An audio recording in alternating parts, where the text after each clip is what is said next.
I'm Baba Richard Tan, a very enthusiastic Peranakan cultural promoter. Hi, I'm Raymond Wong. I actually run my own business, which is Rumah Kimchu, where I actually have a flair and love for Peranakan Nonya Kebayas and sarongs.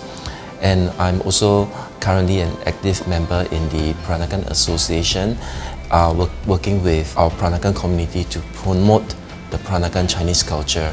So for Peranakan wedding costume, it is very interesting and different from the Chinese kwa that we know of. That's right. In fact, the costume which the Peranakan girls wore for their wedding is actually a Qing fashion style of costume.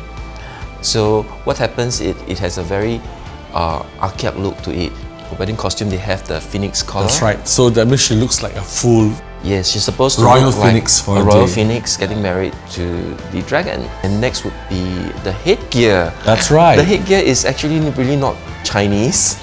It's got a bit of a fusion. Yes, say, fusion right? between Malay and, with lots of Malay floral hairpins and Chinese That's right. hairpins, all forming a huge crown on the top. I was told that maybe in the olden days they even have as much as 168 pins. And one thing also interesting to note is when Chinese girls get married and they wear their kwa, you'll notice that they'll wear lots of gold necklaces around their neck. That's right. To show that they are being married into a very good family.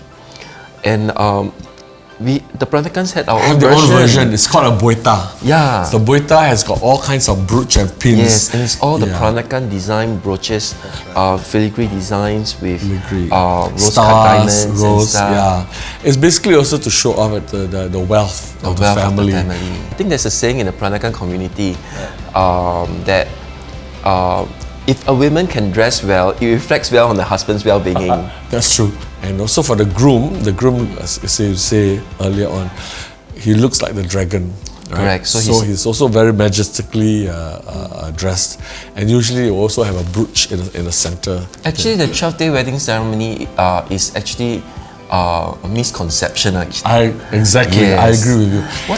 It is held over a period of 12 days. But it cannot be every day it's a wedding I think the girl will be they so will tired all burn out by then. Yeah. Correct. So I think if I'm not mistaken, it's the first day.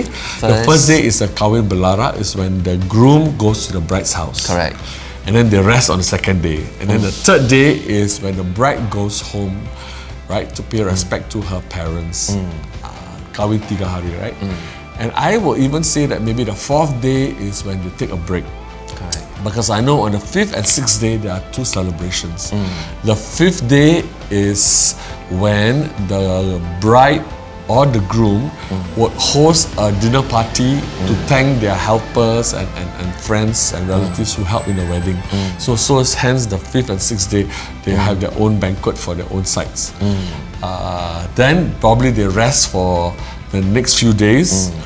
Basically, I think the idea of consummation to allow them, give them time to consummate the wedding, so that by the 12th day is when they finalize the wedding. Correct. And on that day, they usually have a few interesting things. That's For right. example, like putting the chickens under the bed and see which one That's comes right. out first, Yeah, which is right. very much practiced by the Chinese also. That's right. I think in terms of Peranakan wedding attire modification, it really depends. I think for us, as much as we can, I'm sure you have your bridal attire that you promote and all that. We want to also keep up with the times, right? Yeah. True. For example, about a few years ago, I hosted a Peranakan wedding where it was a Christian family. So the headdress of the bride, instead of having the 8 immortals, we changed that to flowers. So flowers also symbolism, of blossoming of a marriage and all that. The 12 dishes are auspicious, right? And 12 dishes, usually you will need meat dishes like your duck, chicken, then you have fish, you have your pork, right? Then of course there's also the vegetables and all the red curries and all that. If you remember that every Chinese New Year there's a ceremony where you pray to the Tikong. That's right. I ever heard an elder ever shared that when you pray to the Tikong, you must have the Sangkai.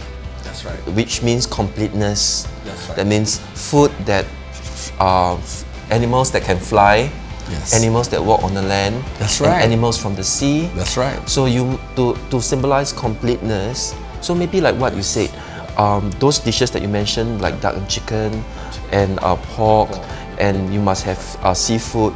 This would also could mean completeness in the wedding. Actually, yeah. I think the lap chai ceremony is very Lap chai. simplified nowadays. Very simplified. Very simplified. Yeah, very simplified. Yeah. I think basically because it entails too much work. In the past, there's things like you must have your whole roast pig, you must have your brandy, your candles. And That's right. some Peranakan families, they follow the teachew. You must have your sitiam kim. That's right. Yeah. In fact, I think many still practice it. Even after my sister's wedding, I can remember we still have the practice the sitam kim. Yeah, because it's an interesting fact that it's also good culture from the other Chinese dialect groups, and we feel that it's good. It makes and reflects well on the family too. So that's why Sidiam Kim is also adapted in it. But instead of the usual Sidiam Kim, we will have like our gold belt, our krongsang, our earrings, and your the necklace or the ring, bracelet, depending on that's whichever item. Which is 4 essential items that the Nonya, when she wears a kebaya, should need to use those items.